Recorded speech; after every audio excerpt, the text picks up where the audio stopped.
Hey guys, welcome back to the JPM Performance channel. It is time for a shop tour. It's been a couple weeks. You can see I've got a new hat on. We'll talk about that in a second.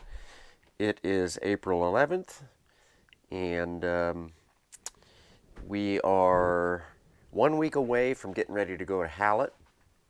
You can probably tell from my voice, fighting off a little bit of a sickness cold. It's what I think it is anyway, so I'm just kind of pushing through on that. But you can see I'm wearing these new hats. Check it out. So we've got two different sizes. You've got the full logo in the front and the little JPM in the back, and they're flex fits. So it's kind of hard to say which one will fit you. So I'm actually wearing a small medium because the large, extra large, I feel like is just a little bit too loose on me, but I feel like I'm maybe right in between. So what I'm going to do is I'm going to bring these to the track and see if you guys are interested. If you see me at the track, come by and hit me up. We're going to sell these for 40 bucks a piece, all custom embroidery, flex fit hats, really, really nice stuff. Super happy with how these turned out. So like I said, I'm going to bring them to the track, come by. I'm not all that hopped up on shipping these hats. So if you come by the shop or if I see you at the track, I'll make sure I have them, and come pick yours up. So I'll give you guys a little bit of a warning for the shop tour today. Because of this cold that I've got going on, my brain is literally not functioning at the peak that it should. But so I'm kind of taking my time, just not doing anything technical recently. But actually, I think I'm on the mend, so I'm heading in the right direction. But anyway, shop tour time. Another transmission. So this is actually just a Spec Miata transmission, but the Spec Miata guys were able to utilize these Walter Motorsports Gearsets. So here's what's going on with this deal, and it got passed. I think it's legal just for this. I think this might be the first year. Still stock ratios, still stock pitch on the gears, but stronger. So there was a tendency, especially third gear, to break in a stock Miata transmission. So Spec Miata is now allowed to utilize this new gear set that has stock ratios, but are stronger. So kind of right in the middle of doing one of these for Hayden Manis's Spec Miata. Getting it all apart, getting some parts ordered, shift fork, shift rod ends, slider hubs, things like that. Then I got to clean up this filthy case. So this is that core transmission that was just sitting over there. You can see I've got the cases sitting here. It's just kind of nasty, so get it all cleaned up, get it glass beaded and sonic cleaned, and we'll be looking good.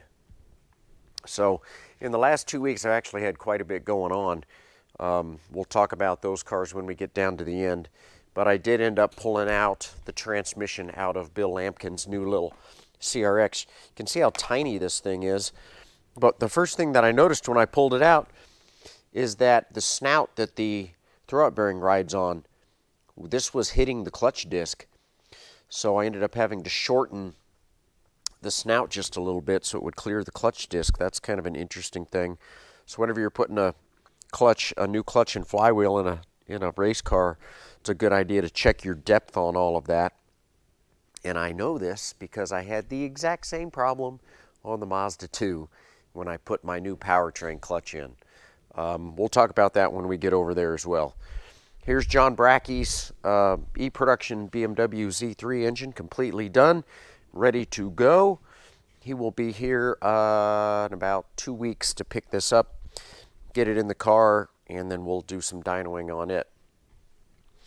Did end up selling the F production Miata. So had a guy come down from northern Illinois in the Chicago area and checked the car out, liked what he saw, and we came up with a deal, and they will be here this weekend to pick the car up. So we're going to see this car back out on track, hopefully in the coming months. Obviously, a car that's near and dear to my heart, and I'm super glad, super happy. I'm not going to talk about who it is because it's not really my business to say who bought it, but very happy to see the car go to someone that I've known for a long time. who's actually making a change from an older car into this newer Miata. So looking good on that. Next week, she'll be gone. So you can see, check this out. So I got a set, I've always kind of wanted a set of these. Can't remember if we talked about these last shop tour or not. I don't remember if I had these yet or not. But these are quick jacks. And I bought these from a guy here in town in Topeka, just used. And it's a way to, you just slip these underneath. It's got a pump, a hydraulic pump. It looks like it's just ATF in the lines. And you can slip it under. It's got these little rubber blocks, and up the car goes. Boom. Nice and safe. You can see the car is super stable up here. I can tell you it's a lot more stable than on jack stands. This thing is like I'm pushing pretty hard there, and the car's not even moving. Super safe to crawl under. They've got these nice locks on them to where it's locked down.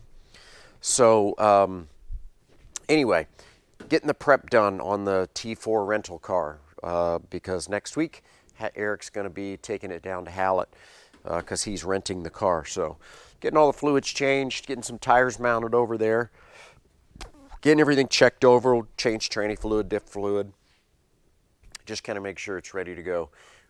Eric did install a Flagtronics into the car, which I still need to wire in, but he's got his cameras and everything else, so I think we're looking pretty good on that. So we'll get this done in the next week, and by next week's shop tour, we're going to have like everything ready to go, hopefully. Did get an interesting little car in over here. So this is a guy from Lincoln. It's a 91 NA16, and the guy kind of came up with his own little turbo kit. It's like the little Kraken, I think they call it the Kraken turbo kit of some sort. I don't know. The street car guys know a lot more about this stuff than I do when it comes to all their little turbo kits. But this thing actually ended up, even on 10 pounds of boost, he was running more than 10 pounds of boost on a stock engine. I convinced him to bring the boost down to about 10. Still put 185 to the wheels on a bone stock 1.6 Miata engine. So people always ask me, what's the best thing that I can do to my Miata to like boost, get some power out of these things? You can put cold air intakes and exhausts on them and all that, and that's going to get you, 10, 15 horsepower. But if you want 75, 80 horsepower, you need to go with some sort of boost, whether it's a supercharger or a turbo or whatever. Works really good. So this car's all done. He's coming to pick it up this weekend. Pretty cool little car. He's done all sorts of little interesting things inside the car. If you take a look here, he's deleted the door panels with the stock handle. So he's got different inner door panels. He's got different gauges on the dash. He's got, he's completely removed the center console and did an upgraded console here in the center with different gauges. This thing's pretty cool looking. So he's got a nice air fuel gauge here. Obviously boost gauge, water temp. Kind of redone everything. It's kind of a slick little deal. A couple of nice bride seats in the car. Everywhere I look, I kind of see something different. It's kind of an interesting rear view mirror that he put in. I gave him some kudos on, after driving the car, how kind of unique and interesting the car is. So kind of enjoyed seeing a car like this. You don't see the early NA Miatas much anymore, especially in this kind of shape where someone's really taken some pride in building something that's cool. So, Mazda 2 update. You can see the transmission's back in. Now, I'm going to admit that I'm now a super high professional on this job because I've had this transmission in and out like 3 times. There was a slight difference in the clutch disc. I wanted more engagement in that clutch disc, and I thought I'd measured it pretty well. But as it turns out, just like we saw over there with the CRX, first time I tried to spin this thing over, the clutch disc was grinding on the snout of the transmission. So I got that, pulled the transmission back out, got that fixed, and I saw this little spot where it looked like the clutch might have been touching the inside of the bell housing, so I started grinding on it. And as it turns out, it was right where the detent goes in for the shifter, and I didn't catch it, so I put the transmission back in, and it started leaking oil. So then I pulled the transmission back out again, welded it up, put the tranny in for a third time, and got it fixed. So I've been struggling a little bit, but on the positive side, I can now yank this transmission out of this car in about 20 minutes. So if I ever need to do it at the track, I'm going to be looking pretty good. So got that all fixed. Everything's back together. New clutch. We're going to make a modification moving forward with the new clutches. And once again, guys, this is part of my development, right? So I'm trying to come up with a kit. So I'm going to go through all these teething pains as I develop this car and as I develop these engines and transmissions. And then when you're ready to come to H production with a Mazda 2, I'm going to have all the bits and pieces. I'm going to have already gone through all the pain and suffering, so you don't have to. So that's kind of where I'm looking at there. I did need to, I'm going to get some fresh Carbotech pads in the car. I ended up liking these XP12s, and normally I would run an XP20. I think that because this car is so much lighter than I'm used to, and that not going quite as fast as I was, obviously, in the BMW, don't need as much bite and aggression in the pad. So I'm really enjoying these XP12s. I think I'm going to stick with those in the front. And we're going to get a fresh set of pads on for Hallett coming up next weekend. And then just a general cleanup. Everything else on the car is doing really well. Draining the oil, check the filter. Obviously, I've got fresh transmission fluid in it 3 times. I drained it out back into the jug twice before I got my problem fixed. So a little bit of frustration going on there, but if you don't ever get frustrated in racing, you've probably not been doing it long enough, because you're going to. So anyway, let's wander down this way to finish up our shop tour, because we've got the other 2 H production cars completed. So they're just kind of down here marinating. Dave Ryder's 626. Got all of the little bits and details finished on that. You can see that I installed a brand new Ballinger AFR 500 gauge right there. The other thing that I ended up doing here was he needed some better battery terminals. I really like these marine style terminals where you can, they're really, really heavy duty. You can tighten these down good in a really nice terminal cover like that. So got all the old AFR stuff out, got this taken care of, got the car checked over, corner weighted, aligned.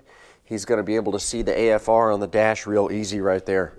So Dave's car is ready to go. Also, sitting back here in the corner, just hiding a little bit, you'd never be able to see it from the front of the shop, Bill Lampkin's new car. So the CRX, we've got, if you look closely down here, we ended up putting on a brand new big brake kit. So we've got some Willwood 4-piston calipers in the front. Ended up going back with stock drums in the rear, which honestly I think is a good way to go. That's what I'm running on the Mazda 2. It seems like when you get into the corners in these front-wheel drive cars, the inside rear tire's off the ground anyway. So if you have too much aggression in your rear brakes, you just lock them up and you're dragging tires and smoking tires and things like that. So change the transmission to the Houseman close ratio. It seems to be working well. Changed the brakes completely.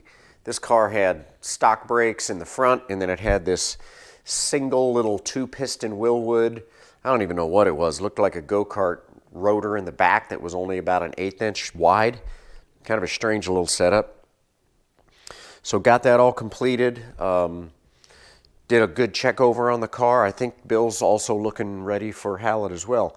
He's going to be here next Wednesday, and he'll get all the stickers off the car, get it all ready for Hallett. So a couple more H production cars ready to go to Hallett, and I think we're getting real close. And then, of course, Doug Weaver's car is just sitting here in line, basically. Now that I've gotten these other cars taken care of, I'm getting real close to getting to working on Doug's car. And as you can see, I've got a couple of tires to mount. So these are for the Mazda 2. Some fresh Hoosiers, medium softs. Going to get these mounted up for Hallett. And interested to go to a track that I know really, really well with the Mazda 2 and see how she performs. So, whew. Appreciate you guys hanging in there with me. Hopefully next week I'm feeling much better. I think I'll get this shaken off by then. And in the meantime, keep working on your race cars. Racing season's upon us. I'll see you guys soon. Have a good rest of your week. Take care.